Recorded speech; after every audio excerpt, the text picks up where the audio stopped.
Hello, good morning guys. Magkakabit ngayon ako ng aking mga ilalagay ko ngayon ng aking mga ikakabit dito sa aking CB1.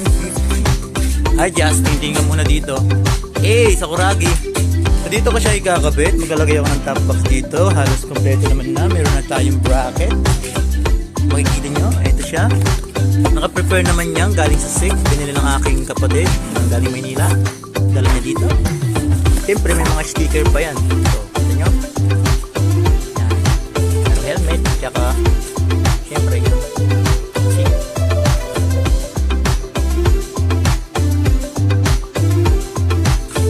So guys, ito ang ikakabit nating top box. Putik magsinira to. Nagayang. Ay talaga. Okay, ito. Kasalukuyan po tayong nagtatanggal ng top box dito dahil sobrang sikip na. Tinambakan kasi ng palay ng kuya ko. Sige lang, push natin. Yeah! Eto na siya. Bali, plastic lang pala to siya.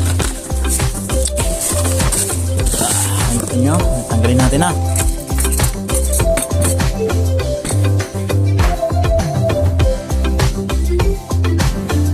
Ayan, so syempre meron siyang susi, dalawa. May duplicate na, syempre yung plate, yung papatungan ng top box natin, tsaka yung mga tools na ikakabit para tumibay. Tapos syempre, teka, ano yan? Basta, ano yan? Basta ilalagay din yan dyan sa mga butas na yan, no? Yan, tinuturo na. Tapos syempre yung leather na nasa loob ng top box niya para mas safe yung mga ilalagay Mga gamit natin. man tayo. Ito, may tali din ng aso. Pwede natin gamitin yan. Tsaka to. Ayan, so syempre kailangan natin i-packaging tape bago natin itali sa may motor natin, no? Tsaka syempre, shoutout din sa akin tatay sa kamay ime. Tsaka syempre, yung mga pag-aayos-ayos ko dyan para di malaglag. Sige lang, tingnan lang may ime. Okay, mukhang ready naman na siya. So, eto na yung sunod natin gagawin. Naalis na tayo. Let's go! So ngayon nandito tayo sa may Mondragon, tapat ng Petron. Pinag-aayusan namin kay Kuya Boy Panot Vlog. Ayan yung mekaniko ko, si Jasper. Yan ako nagpapaayos. Ayan, dami-dami sira nitong RS ko. Isa kong alaga, ano. Sinabay ko na rin paayusin. Mas magastos ata sa kanya. Ayan, yan yung cover.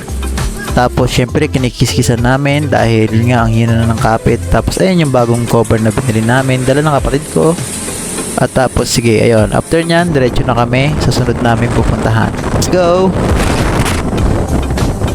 So dahil wala yung mekaniko dyan sa Honda Catarman, diretso kami sa second choice namin dito kay 8 Lucky Motor Parts Trading. Ayan, so dyan na kami nagpapabit ng top box. So binibira na ni Kuya. So ayun nga, medyo nahihirapan na si Kuya, no? Mabusisi na din talaga siya. Paulit-ulit kami, may mga mali. Pero okay rin naman na siya, no? Natapos na. Nagawan din namin ng paraan. Okay, tapos syempre bago umalis, nagpagasolina muna kami. 500 pesos. Pero di pa rin siya napuno. Grabe talaga. So yun nga, nagutom na rin kami, no? Halos anong oras na rin kami natapos. Mag-aalas 2 na yata. Syempre, makdo muna yung kuya mo. Kasama si Bunsoy. Okay, so magkano na, no? Huwag mo natin pakita. So yun nga, 1, 2, 3, charang. Kain-kain na. Mag-aalas 2 na rin talaga. After namin kumain, dito naman kami sa Grand Baysano Grand. Bibiling kami. So medyo naglolo ko na yung power bank na bigay ng kaibigan ko. Kaya naisip kong palitan na siya after 3 years. So nakabili na nga tayo, no? Uwi na tayo. Ano tayong gagawin? Tapos na. Siyempre, sinabay ko na rin yung pabango na paborito ng girlfriend kong amuyin. At pagkatapos, duman din kami sa bilihan ng parts para sa aking handlebar ng baby RS ko. So yun na nga, panindigan natin yung yabang natin. I-test drive na natin si CB Shanks kasama ang top box niya kung pogi ba tingnan. Uy! Swabe. Talaga naman, no? Hey! So eto na nga, ikakabit na natin ang panghuli. Huwag na natin ipalito sa video, basta nakabit na natin yan. Okay na, dahil ang haba na ng video, Diyos ko.